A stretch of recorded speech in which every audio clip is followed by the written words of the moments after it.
The Tigers have landed in Omaha. One final preview before they took off from Jay Johnson, Stephen Milam, Jared Jones, and Kade Anderson. It's Locked on LSU. Here we go.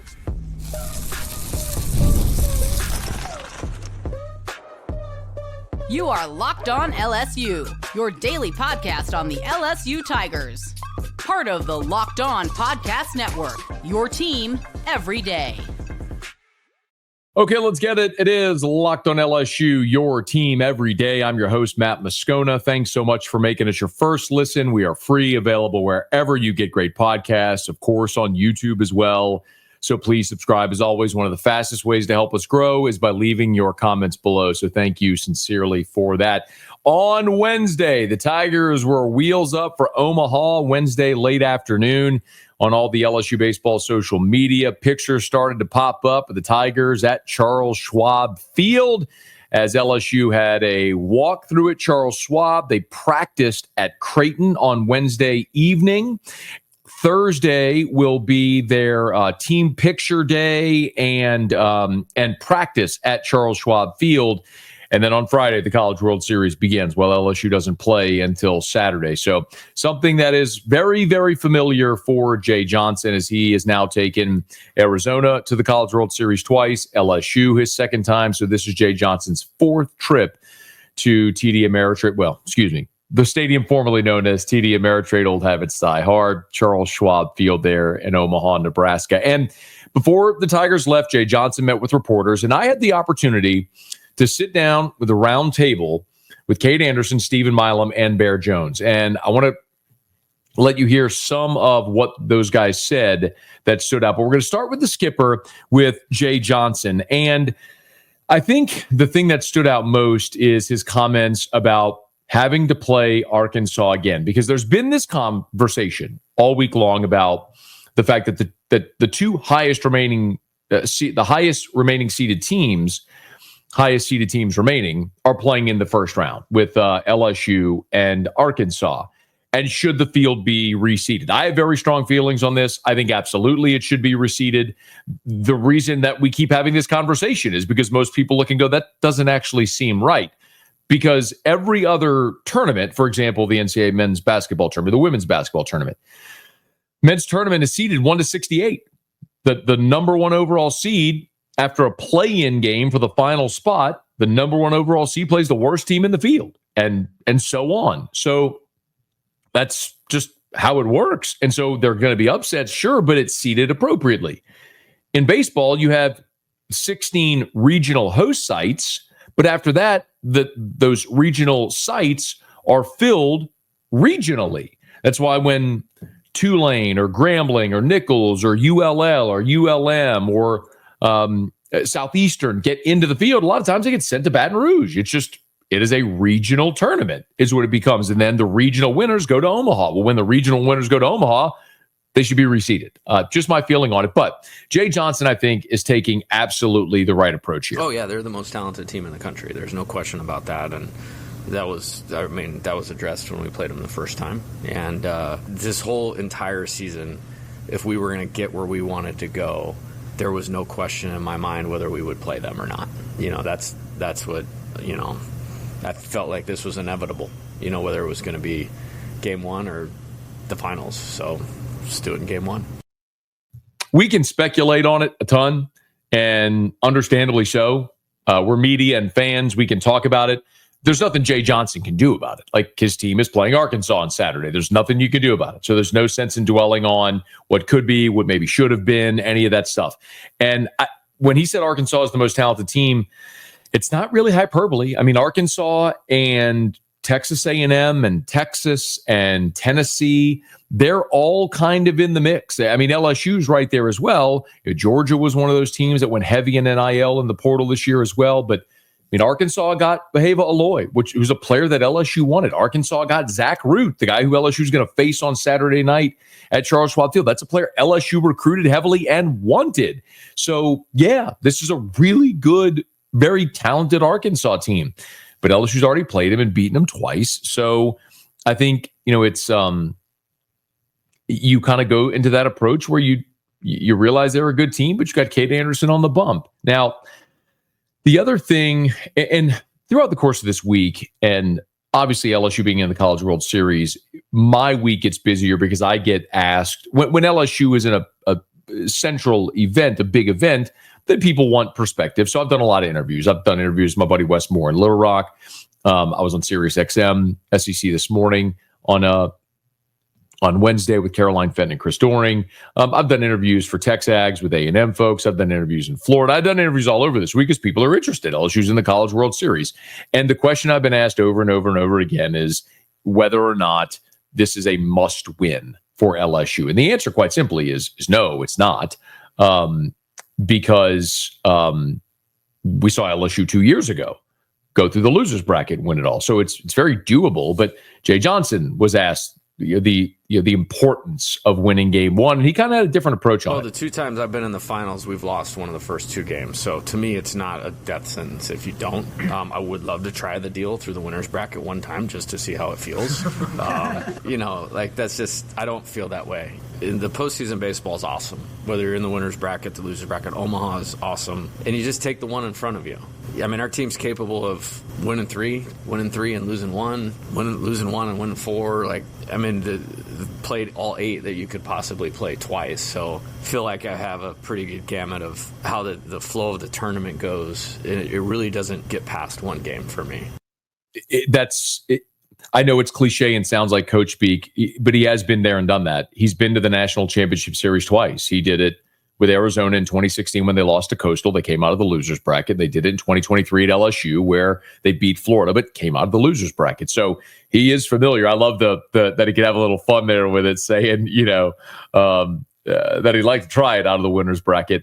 Listen, the surest way for LSU to set this thing up to win it is for Kade Anderson and Anthony Einson to carry them. If LSU wins game 1 and game 2, they get a day off on Tuesday, and then someone's got to come back after playing Tuesday to beat LSU twice. And you could set up your pitching after that. And hopefully you go into the weekend for the championship series where you set up Anderson and Einson again. I mean, that's a best case scenario for LSU. But as they often say, the best laid plans of mice and men often go awry. So Jay's going to have a scenario built out for every scenario. What if you win game 1? What if, for example, Jay was also asked about having Chase Shores having Chase Shores closing out the game this past Sunday and what that means for Shores moving forward. It was electric. Holy cow. I was kind of, obviously you're in the moment of, we're 4 outs away, then 3 outs away, then 2 outs away. I mean, that's just human nature. But I actually was able to peel back from that for a second and go the vision of recruiting him here, that's what it was. And to see him, and I thought he used the previous week really well and had a really good week leading into it. Thought his demeanor going into this weekend was great. And I thought it was really cool that he was the one that got to finish that. Couldn't agree more. A guy that's been through tremendous adversity. It was a high recruit, tore his UCL, didn't get to pitch in Omaha in 23, missed all of 24, came back this year. It's been a struggle, but man, he's peaking right now at the right time. So are you use Chase Shores out of the bullpen? Are you saving him to start game 3? I don't know how that's going to go, but the bottom line is, what if, I'll play it a hypothetical. What if LSU is beating Arkansas 3-2 and Kade Anderson gives you 7 1/3? So there's 1 out in the 8th inning. You're 5 outs away. You're up by a run. What do? Well, you're going to get Case and Evans. You're not saving Case and Evans for game 3. You're going to get him to get you 5 outs. He's your best arm in the bullpen. You go get him and get you 5 outs, and you go in the winner's bracket. Now, what if you're up 10-1? Well, awesome. LSU run ruled Arkansas in game 2 of the series in Baton Rouge. What if you're up 10-1? Great. Then you throw your up 10, down 10 guys, and then you figure it out as you move forward. So it is coaches speak. It is cliche, but it's also true. You just take it a game at a time, and then you assess. The only thing we know for certain, 100% for certain, Kade Anderson starting against Arkansas on Saturday, and whoever LSU plays on Monday, that's Anthony Einson. That's it. That's what we know. Everything else after that, they'll figure it out. So that's the coach's perspective. What about the player's perspective? Kade Anderson, Stephen Milam, Jared Jones. You'll hear from them in my exclusive one-on-one when we continue Locked on LSU, your team every day. The NBA playoffs are in full swing, and every night delivers highlight-worthy performances, major momentum shifts, and can't-miss moments. Whether it's a game-winning shot or a breakout player, there's never been a better time to get in on the action. And FanDuel makes it easy to stay in the game before tip-off and live. With player props, performance trends, and same-game parlays, fans have more ways than ever to play smart and win big. The NBA Finals are in full swing. Do you think OKC gets it done? Can the Pacers pull a big upset? Remember, you can bet on the College World Series as well. Did the Tigers go all the way? LSU Arkansas game one, you can bet on that. It's all there for you at FanDuel. And if you're new to FanDuel, it's the perfect time to sign up. Head to FanDuel.com to place your first $5 bet. If it wins, you get $200 in bonus bets. Make every moment more with FanDuel, official sports betting partner of the NBA. So we heard from Jay Johnson. What about the players? Before LSU took off, I had the chance to visit with Kade Anderson, Stephen Milam, Bear Jones. They all came in studio on my radio show. We got to spend about 30 minutes chatting. If you want to hear that or see that full interview, it's available on demand. If you search After Further Review on YouTube or on podcast, you'll find it there. That's where these clips are coming from. But the most obvious first question was playing Arkansas again, a team with which LSU is familiar. And all the guys are saying the right thing, including Stephen Milam. Doesn't matter. I feel like we can line up with anybody. Got the best 1-2 punch in the country and, the best bullpen. And, whoever coach writes in that lineup is going to go out there and compete and try and win a ball game. Yeah. A lot of people have asked why Stephen Milam is so good in the postseason. That clip was 11 seconds, and it kind of gives you an illustration into the mindset. The best athletes, and I've done this job a long time. I've covered sports at a high level since 2007, so almost 20 years now. And in every sport, it doesn't matter if it's baseball or the NFL or the NBA or college basketball or gymnastics or you name it. The best ones are the ones who in the biggest moments can drop their heart rate. They can clear the mechanism. I know that sounds so cliche, but it's true.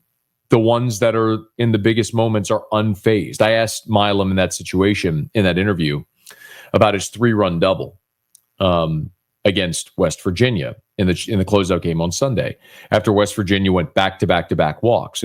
And I said, walk me through that. But he walked me through exactly what he was looking for, and he was going to rip a double down the line, and he was looking for something low. It just, he knew that nothing about the moment was too big. There was no pressure. It was just, he was going up to bat in baseball. And it's what makes him different. And it's why he's been great in these moments. And thank goodness he is in this time. Now, LSU is going to face Zach Root, who we've talked about. He's the lefty from Arkansas, and LSU saw him. They scored only 2 runs against him in 6 innings in the game back in Baton Rouge. And I asked Bear Jones for his opinion on Zach Root. Yeah, he's a tough at-bat. You saw him shove this past weekend against Tennessee, who's one of the best offenses in the country. So it's going to be tough, going out there, and we're going to have to compete, like Monster said, in the box 1 through 9, work pitch counts, and try and get in that bullpen early. When you look at that game against Arkansas when Zach Root pitched, it was Jared Jones who got the scoring started for LSU, and he had an RBI single in the 3rd that scored Chris Stanfield. And then the other run LSU scored was an Ethan Fry home run to right center. That's off of Root. Now, LSU didn't score again until Curiel tied the game with a 2 RBI single in the 7th. And then, of course, Ethan Fry hit the game-winning sac fly in the 10th for LSU to win it.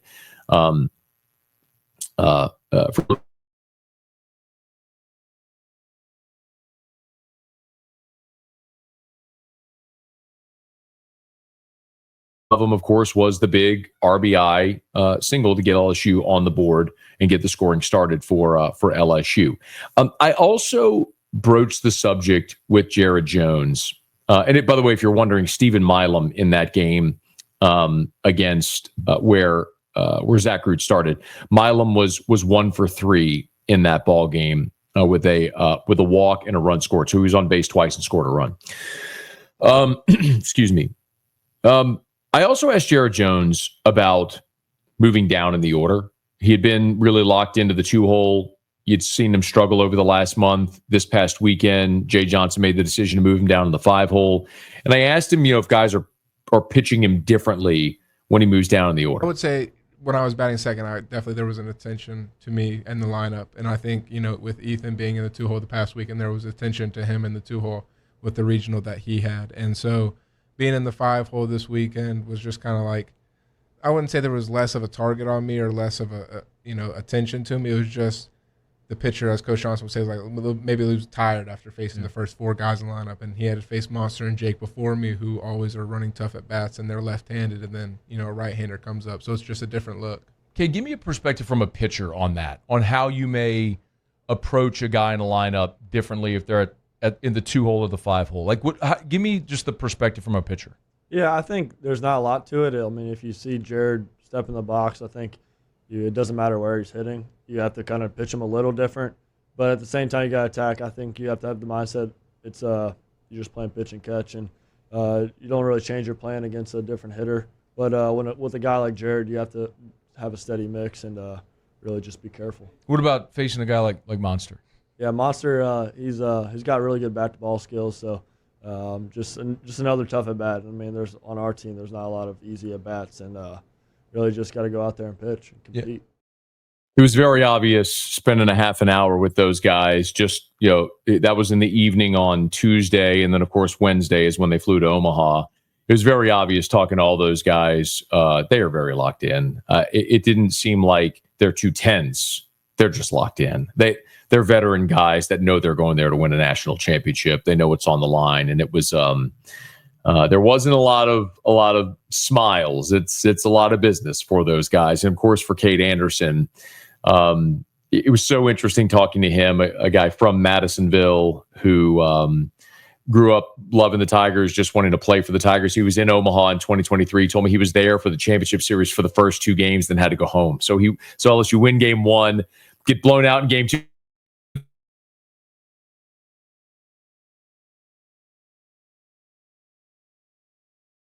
It has been so interesting for Kade Anderson this year to go from a guy who had an ERA of 27 in SEC play a year ago to a guy who's on the verge of being potentially the number 1 pick in the draft.